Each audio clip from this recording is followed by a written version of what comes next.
Welcome to the NNBN podcast, talking with businesses, charities and organisations across Northamptonshire. Sponsored by Poppy Design Studio. Find us at poppydesignstudio.com.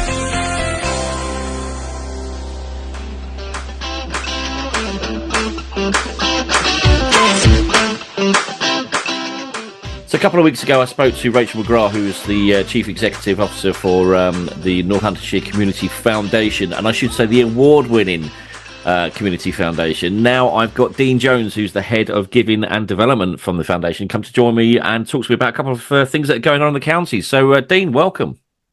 Thank you. Thanks for having me on. Really good to see you and to speak to you. Yeah, no problem at all. And some of the great work, as I said, when I spoke to Rachel a couple of weeks ago, we kind of hear bits about some of the good work that you've been doing with all the hard work that's been going into the county. But how has it started for 2024 for you guys within the charity? Good, I think, is the best way to describe it. We've had a few bits of good news since the year started. The first is that towards the end of this month, we'll come to the end of what we refer to as our Warm This Winter campaign. So each year we run a campaign raising funds to support those who are vulnerable and elderly during the winter months, those that are perhaps in a position where they're having to consider whether to put food on their plates or to heat their homes. And so we set out to raise as much money as we could at the beginning of December. We went out to our sort of existing business network and then new stakeholders in and around the community. And at the last count, we raised within that sort of 6-week period, I think £13,500 towards the Warm This Winter campaign. And that sort of is bolted on to the existing funds that we've been raising over the last sort of 10, 15 years. So I think in total we've raised around £250,000. So those funds, as you can imagine, go a long way to supporting those most in need during the winter months, and that's a rolling campaign, and hopefully we'll continue to support those that really need that essential support over the winter months. So that's a really good piece of news. That was a very rambling way of saying we had some good news. The other bit of good news was that from the work that we've done since the beginning of the financial year last year, we are now just over the 2 million mark in terms of the amount that's been paid out in grants to, I think, over 6,000 individuals, groups and organisations across the county. All of those are in need of support in one way or another, either affected by things like fuel poverty, food poverty, the cost of living crisis, and those things that we hear a lot about in the press and the media. So those are two bits of good news. That means that we're doing our job in terms of ensuring that the support and funding that we have available is being channeled back out to the communities and organisations and individuals that really need it most. So those are our two bits of good news. And then the third, I guess, if you want to, because good news comes in threes, or is it bad news that comes in threes? Anyway, either it's way. Always good news, I think. We need to talk about positives, so yeah. And I suppose the other exciting thing for the foundation is that we have officially launched what we refer to as our corporate giving network. And as a community foundation, there, as Rachel will have mentioned last time she was on your programme, there are around 47 community foundations across the UK, and we're obviously one of them. We look after the county of Northamptonshire, as it's stated in the name, obviously. And so where was I? I completely lost my thread, Simon. So within that, so we launched the corporate giving network, and that's an enhancement of our Friends group. And the Friends is a member group where individuals pool in their individual membership fee into what's called a giving circle, and that accumulates into one pot of money. You're a friend of the foundation, Simon, so thank you very much for your friendship and membership. And those funds are pulled together, and then each year a panel of friends get together and make a decision as to how those funds are then redistributed to groups across the county. So what we decided to do at the end of last year is to break down that group a little bit, so that we have individuals who might be community stakeholders, and then businesses and business owners who are interested in being members of the foundation or friends of the foundation. And we've retitled that particular group of businesses and business owners the Corporate Giving Network. And there are currently around 20 corporate giving members, but we're looking to expand that beyond the 20. And they each pay an amount of money a year, a minimum amount of £1,200 or £100 a month. And those funds that are used as a membership fee, if you like, are then immediately pulled back to support good causes. And usually at the end of the year, as I said, in relation to the Friends group, the corporate members will get together, make a decision as to what they want to fund and where those funds are going to go. And those funds are then opened out to application via small groups and organisations who are in need of support. And then that group of businesses also get a chance to make a decision as to who will receive that funding. And so those funds, so last year we were able to raise around £40,000, are distributed amongst, in this last instance, around 9 groups, all with a focus on food poverty. And those funds can go a long way to doing some good for each of those individual groups. And they really make a difference to the communities that those groups serve. So they'll typically be, in this instance, groups that run food larders or food banks. There'll be groups that provide support around sort of healthy eating. And they might also be groups that specialise in particular types of foods for different cultural communities within the county. So there's lots of good news around why we have a corporate giving group, and we're really looking forward to getting new members on board, to recruiting new businesses and business owners to support the work of the foundation. And then obviously the more funding that we can raise, the more good we can do across the county. So yeah, that's the Corporate Giving Network. So there were three good news stories. The third one is the one that we're sort of really focusing on, at least for the first quarter and first half of this year, to drive up membership and really make a positive impact on the community. Yeah, well, I mean, I think the impact you make already is fantastic, and to hear that £2 million's been paid out in over 6,000 beneficiaries, you said? Yeah, so that will be individuals, groups, and organisations. Yeah, I mean, that's going to make a difference. But I know, having got to know yourself, Rachel, Katie, the team, etc., that you really want to make more of an impact, and hopefully the increase in members and people getting involved with the Corporate Giving Network will really help to increase that, and also give some ownership to the those that are donating the money to actually decide where the money goes, which I think is a fantastic thing to do. So the Corporate Giving Network, I mean, how many members have you got so far that are subscribed into the Giving Network? So in total, with Friends and Corporate Giving members included, we're around 45 members. And our corporate element to that at the moment, the business element to that, is about half that. Obviously, our aspirations are much bigger than that. We'd like to increase our Friends numbers significantly. And the entry level to become a friend of the foundation is slightly lower, sort of more accessible, I suppose, financially. At the corporate giving side, obviously, there's a higher membership fee, if you want to call it that, which, as I mentioned earlier on, is £100 a month or £1,200 a year.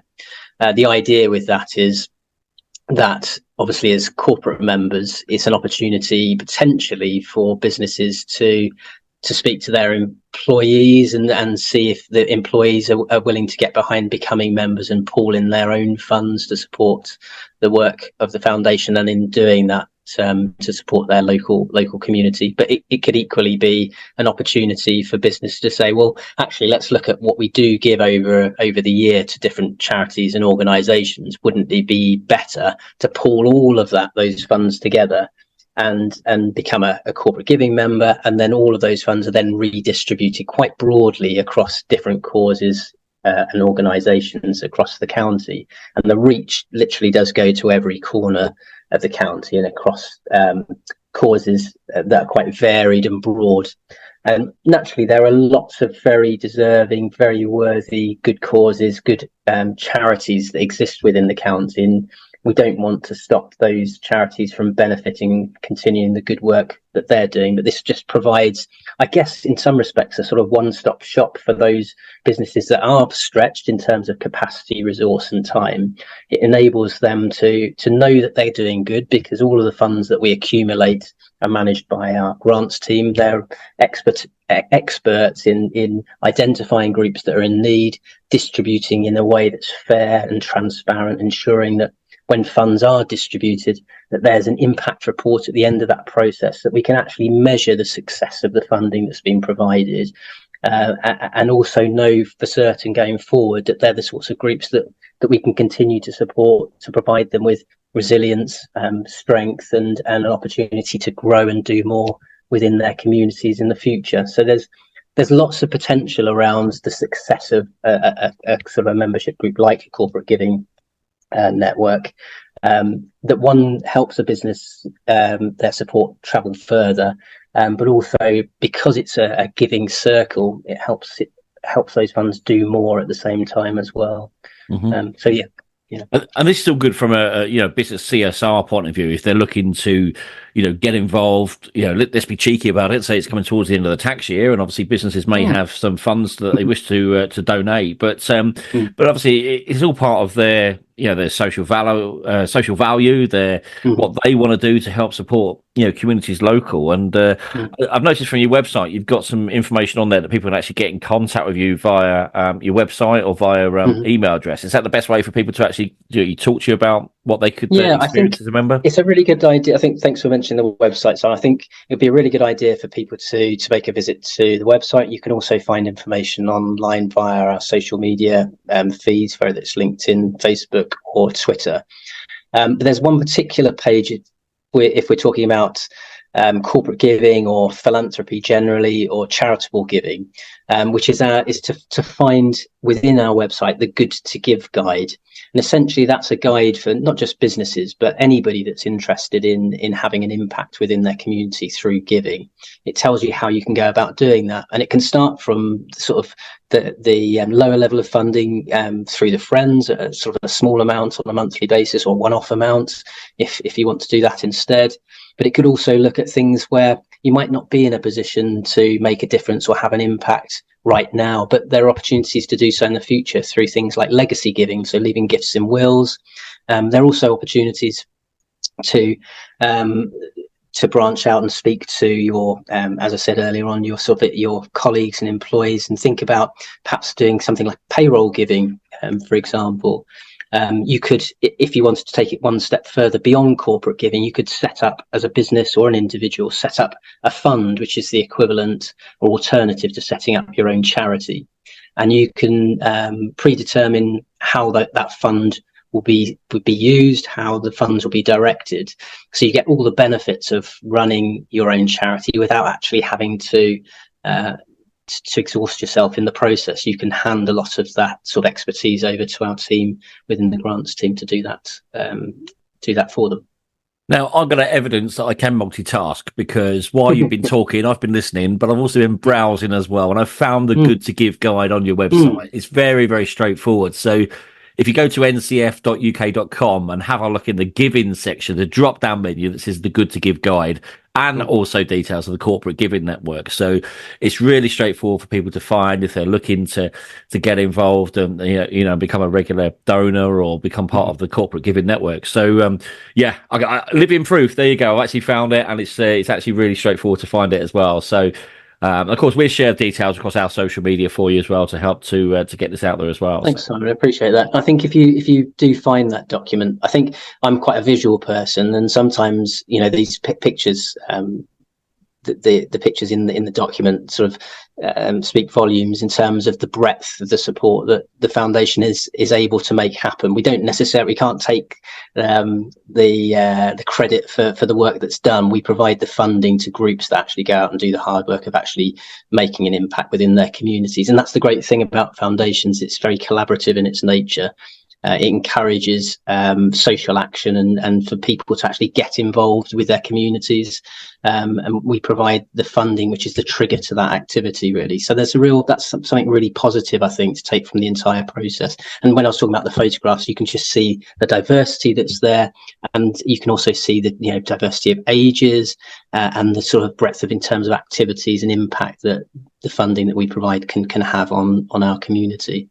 I'm browsing as I'm listening. I can see it all in this brochure. It's fantastic. So, I'd urge anybody to go and have a look at the what we've been talking about there and have a look at it, because you can see visually what is going on, and it's all very well hearing, but obviously some people need to see it, and there's obviously an impact that you've helped to support through some of the funds that have been donated to these organisations. So, yeah, great. I mean, fantastic what you're doing. Fantastic people are supporting.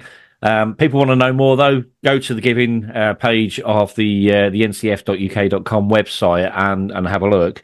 And let's see what we can do to get more people involved and help to support the community even further. Thanks, Simon. Appreciate that.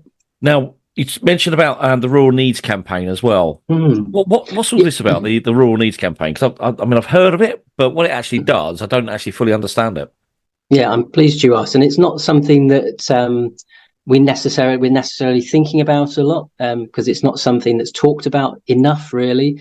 It focuses on some of the things that we are already aware of, some of the challenges that we already see and experience, even within urban areas on a day-to-day basis. We might see it happening around us on the streets. But essentially what we're keen to do is ensure that rural communities across Northamptonshire, those who are in need, those who are experiencing the sorts of challenges that we know exist across the county, indeed the country, that they're getting their fair share. So let's talk about things like rising levels of homelessness. We know that due to a variety of circumstances, that homelessness is once again, unfortunately, on the increase, and rural communities aren't immune to that.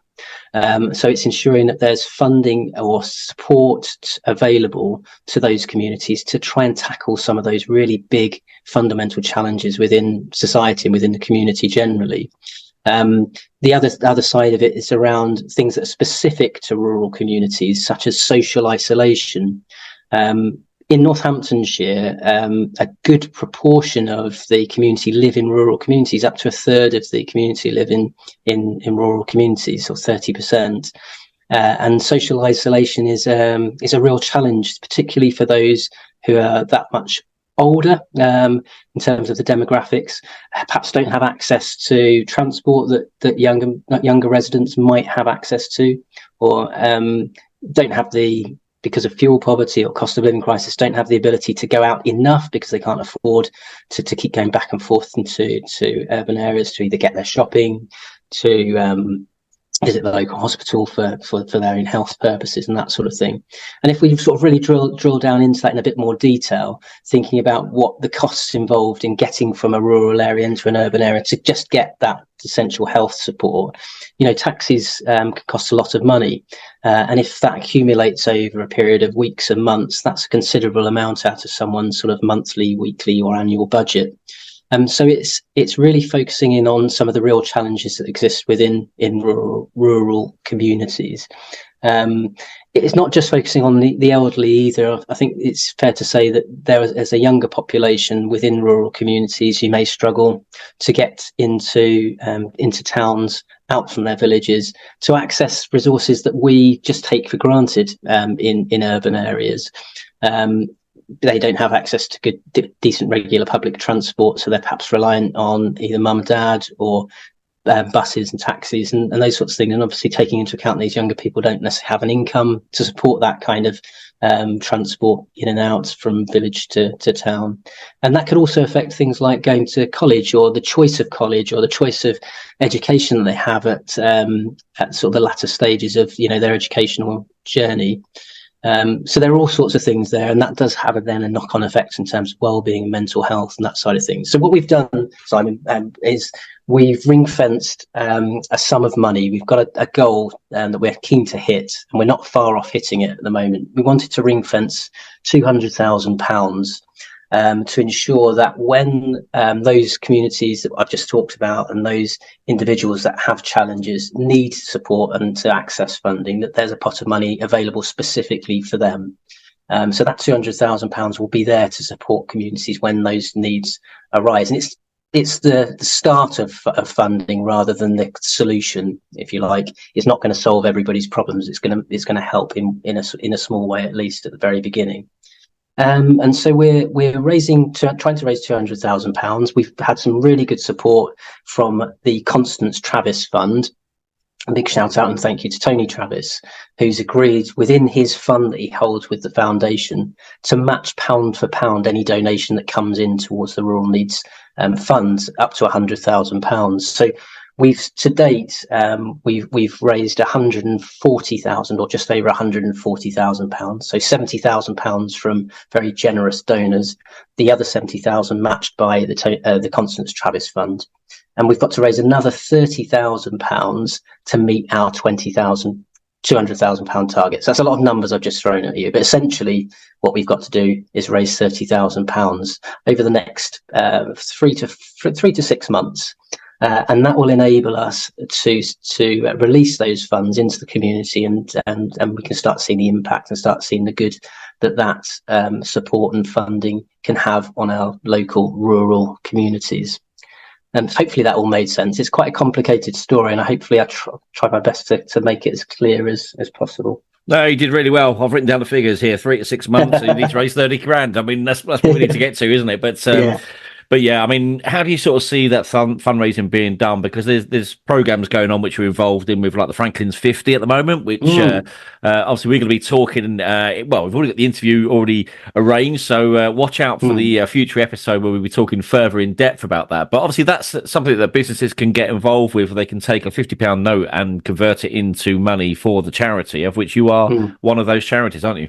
Yeah, absolutely. I think, so the Franklin's 50 is one, and as you said, we're going to be talking about that in more detail later in the week. But it's great. It's a great initiative. Franklin's have it's good in a number of ways because it encourages businesses to be philanthropic, to consider how they can give back. But it also encourages charitable organisations from both Northamptonshire and Milton Keynes, actually, because they've got offices in both areas.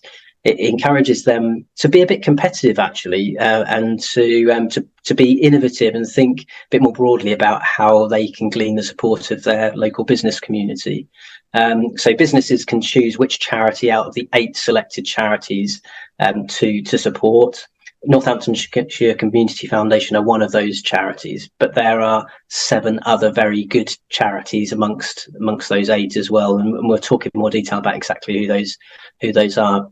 But in the case of Northamptonshire Community Foundation, the funds that we raise and the businesses will be raising on our behalf will go specifically, they'll be targeted towards this shining a spotlight on rural needs campaign. So it's not going to the foundation, it's going directly to this ring-fence pot of money that will help those in need within rural communities. So that's one solution to getting that remaining £30,000. We need businesses to sign up to the Franklin's 50 campaign. If you type in Franklin's 50, you'll be able to find the 8 different charities. You can make a choice as to which charity you're passionate about and you want to support. We're not kind of sort of be too forceful in terms of where you want to direct your support. That's up to you out there, those listeners, to decide. And beyond the sort of the Franklin's 50, we're looking for other organisations, businesses and individuals who are passionate about their rural communities. And I think it's fair to say that if we can make the well-being of our rural communities better, if we can improve the lifestyles and health and well-being of those rural communities, then they'll be more prosperous, and that will feed into our economy, and that will make the economy stronger. We're both within at a local level, a regional and national level. So it all has a knock-on effect. If we can sort some of these problems out at their root as sooner rather than later, then perhaps we won't be dealing with some of the after effects of what these issues could turn into further down the line. So it could be that there are rural businesses out there have a passion or interest in their rural communities that perhaps want to make a donation towards this particular campaign. It could be that there are businesses that really like the idea of channeling their support through the Franklin's 50 campaign. we're very hopeful that we'll hit our £30,000 target. It's not an easy challenge to meet, and certainly getting to the stage we are with £140,000 hasn't been easy, and it never really is. Fundraising is always going to be challenging, but in the end, the impact is well worth the challenge and well worth the hard work, because it changes people's lives and really makes a positive difference to our community. Well, Dean, I look forward to that conversation later in the week. I mean, we're going to be talking with Franklin's as well, and having the team there as well to talk to us all about it. And looking forward to that conversation. We'll be pushing the message out and encouraging businesses to get involved as well. But I mean, for now, thank you for obviously joining me and talking to us about what you're doing. Keep up the good work. It really is amazing what we see and what we hear, but also what we know as well, and that is that the foundation is making a great impact in Northamptonshire, helping to support people. And as I said, £2 million across 6,000 people that are receiving the beneficiaries of those funds. That's a great difference in itself, let alone everything else you've been raising over the years. So if anybody wants to find out more information, get in contact with you, the best thing is to go to the website and have a look and contact you that way. Yeah, that's right. And just to finish off, just to say, we really appreciate the support that you, Simon, and then NBN generally provide to the foundation by spreading the word about the work that we do. And we really need those sort of community ambassadors, as we consider you to be. So just to sort of finish off from our perspective, just to say a really big thank you for the support that you've provided since certainly you and I have been speaking, and best of luck as well to you with all that you're doing. I think you're making really positive waves across the county.